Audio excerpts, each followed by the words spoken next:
Hey guys, Heather here with the Talking Pools podcast on Hump Days with Heather. So, today I want to keep it kind of light, upbeat, and fun. Let's kind of do a little different on this podcast.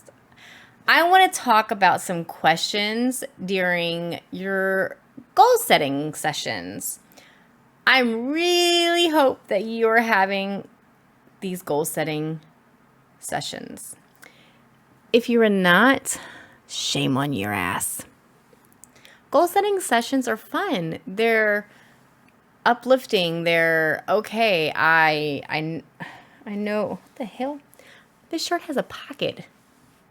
Sorry. I didn't know that. Okay, look. I don't know if you can see it on video, but look. Can you see my pocket?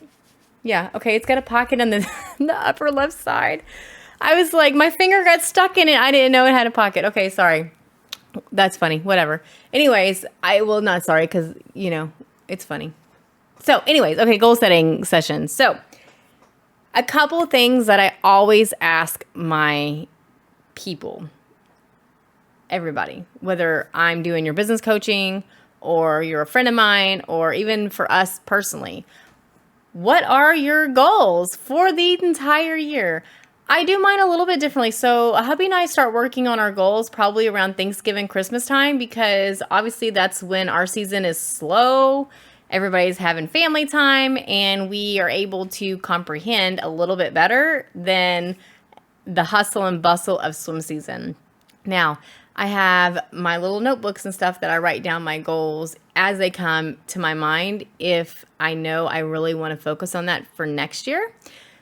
Most of my goals, though, are about personal goals because, and here's my thought process behind this, when you set personal goals and you're working on yourself, you're going to do what you need to do in your business to be able to reach your personal goals. Let's face it, guys. If you don't take care of yourself personally, you're never going to succeed in your business, especially mentally.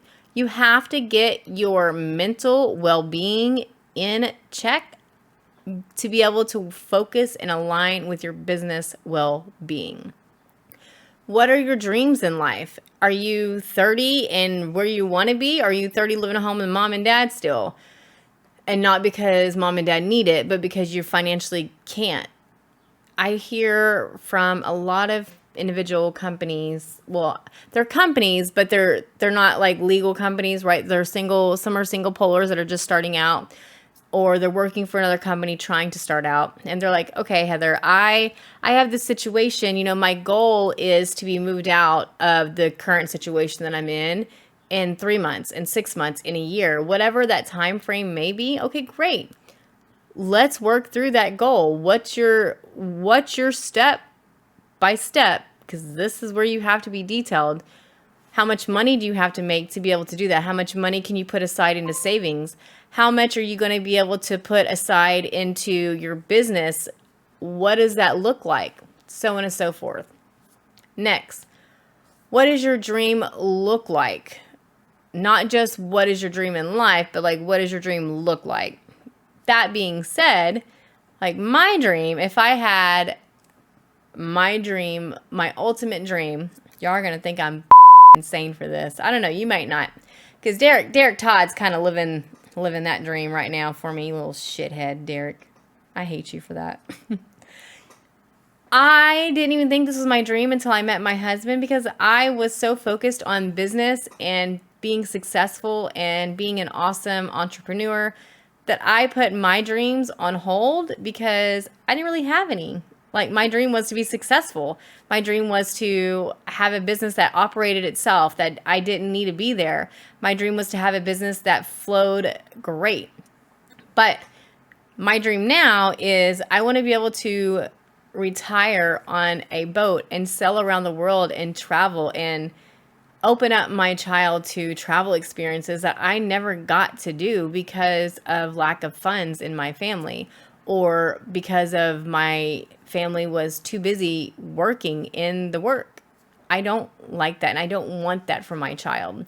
So by doing that, I can not only instill that into my child and make sure he understands how we were able to accomplish that by processes and systems to be able to live our dream. Next is, what does it feel like to achieve your dream? So once you achieve it, what does that look like? And your dreams doesn't have to be like retirement like mine is, right? It can be, this year I want to grow my business 25%. That's an awesome dream to have. This year I want to have 3 close friends that can be my entanglement partner, where I can talk about business, I can talk about personal. They're going to build me up. They're going to make sure that I'm where I'm supposed to be. They're going to tell me the hard shit that I don't want to hear. That's an amazing dream, because now as adults, more than ever, it's hard to find genuine friends that you have that connection with. It is so difficult to understand where somebody is coming from if you haven't been in that situation. But hopefully you can perceive that situation from a third party, whatever that may be.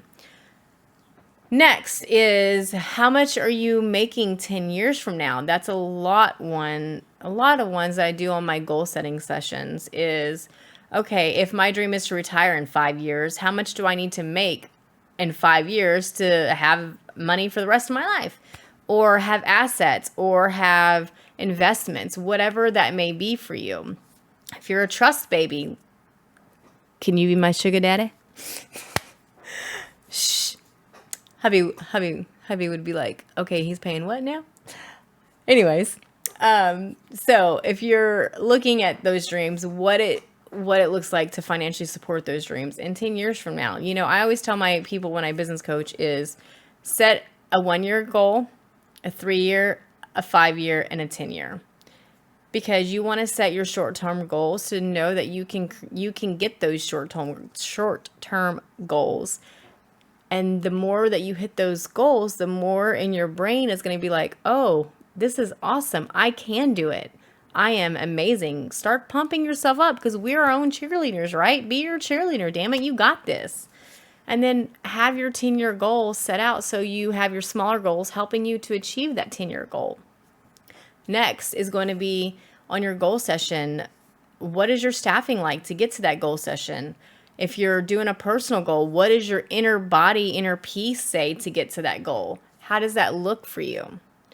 Elaborate on that, right? If your personal goal is to say quit smoking, how can you do that? Like, I'm not a smoker, so I can't help you with that. But my husband bounces back and forth between vaping and smoking cigarettes, and all that. And I can't stand cigarette smoke, and he knows it. And shockingly, because of the person that I am, and I set my expectations at the front of our relationship, he's very respectful of it. And I very rarely smell cigarette smell on him. It's really unusual, because you know how, like, when people smoke, you smell that nasty ass cigarette smell. Like, to me, it's nasty. I don't know about y'all, but it's horrible to me. I don't know how else to explain that, but because of that, it's done. So, and business staffing, like, if you have 1 employee and you want to make it 2 employees, what does that look like for you? Have you ran your numbers? Have you understood what it's going to truly take to be able to have that extra employee? Make sure you set these goals where they're reachable. You don't want to do goals to be like, hey, in a year, I want to have an extra 50 employees. That, not saying it's not possible, but set your expectations on realistic goals that you know you can reach in each milestone. Increase it once you reach it. You don't want to be objected with failure, because what happens is your mind starts to change. Like, okay, I didn't get to this goal. It's not reachable. Your subconscious is going to think, okay, I'm able to reach this goal, so let's push harder. You want to set deadlines. By having a deadline, shit's going to get done. Goals and deadlines are huge. Next, what's your dream lifestyle like? Where do you want to go on vacation? What kind of work are you doing? Do you want to be doing that work?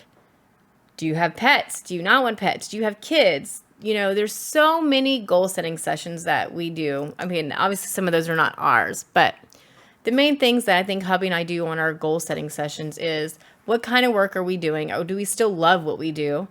Because if you don't love what you do, stop doing it immediately, whether you're working for somebody or you're a business owner. People fall out of love with their job all the time, especially these last 2 years for the issues that we've been having.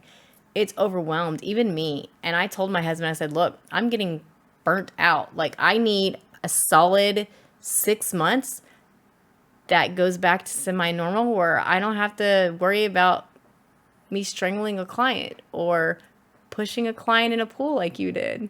Whatever the case may be. You need that R&R to set and reset. When it comes to goal setting, put deadlines on your goals. If you don't set a goal deadline, you will never reach that goal because you're thinking it's indefinite, right? It's like, okay, I want a goal to have 5 employees by next year. Deadline, set, plan, process. Do those items and your goals will start coming to you. Set reachable goals, not goals that are out of reach that you can't set because your mind's going to start f***ing you up and they're going to be like, hey, that's not what I set. So, hope you've enjoyed this little tidbit for goal setting and how to handle that. Until next week, holler at you soon. Bye.